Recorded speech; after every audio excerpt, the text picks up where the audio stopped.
फवाद साहब, ये जो खान साहब की 26 नवंबर को पिंडी पहुंचने की कॉल है, उसके बाद से अब तक जो मुल्की सियासत है उसमें आपको कोई तब्दीलियां महसूस होती दिखाई दे रही हैं? क्योंकि आपका सियासत में बड़ा तजर्बा है, तो आगे क्या होने वाला था और अब आपके ख्याल में क्या होने जा रहा है? कोई तब्दीली आपको समझ आ रही हो? जो 26 नवंबर के हवाले से आप लोगों का पीछे वालों को जो चार्टर ऑफ डिमांड है वो भी ज़रा बता दें। हमारा तो एक ही चार्टर ऑफ डिमांड है और हम कह रहे हैं कि आप मुल्क में नए इलेक्शंस करवाएं। अब उससे पहले पाकिस्तान में आर्मी चीफ की अपॉइंटमेंट का मामला है, ये मामला चलते रहेंगे, लेकिन हमारा मामला तो यही है कि मुल्क में नए इंतखाबात के बग़ैर इस्तेहकाम नहीं आ सकता और आपको नया जो इस्तेहकाम लाने के लिए पाकिस्तान में नए इलेक्शंस जो हैं वो करवाने पड़ेंगे। और जो इस वक्त की सिचुएशन है, जिस तरह से आप देख रही हैं कि आज पाकिस्तान का जो डिफ़ॉल्ट रिस्क बॉन्ड है वो 122% रिस्क के ऊपर चला गया है, जो कि परसों तक जो था, परसों 2-3 दिन पहले तक 65% था और जब पीटीआई की हुकूमत थी ये 5% था।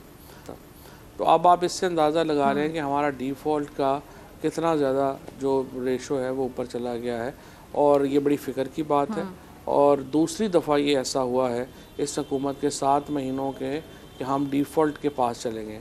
सो पाकिस्तान में जो भी नया आर्मी चीफ आना है उसने देखना है कि ये सूरत हाल वो कैसे कंटिन्यू करेगा और कैसे वो इस चीज़ को जो है वो सॉर्ट आउट करेगा। मेरे ख्याल में सिवाय नए इंतखाबात के और कोई चाराकार है नहीं।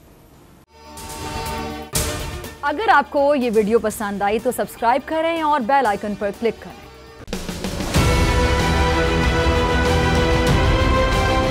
मैं आज बोल्ड टीवी वाले शोएब शेख को, उन्होंने उसकी ज़िंदगी को ख़तरा अब हो गया। पहले उसको था अरशद शरीफ को, आज शोएब शेख का मुझे पैगाम आया, उसको धमकियां दे रहे हैं कि उसको मारेंगे। इस सिर्फ के बोल्ड टीवी हमें उठा रहा है। बोल्ड ने हमेशा हक और सदाकत का साथ दिया, सच के साथ खड़ा रहा।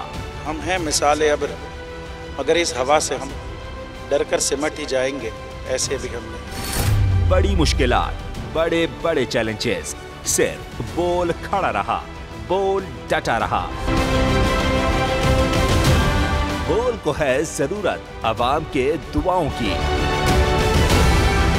इजहार आसाती के लिए, पाकिस्तान के लिए, पाकिस्तानी अवाम के लिए।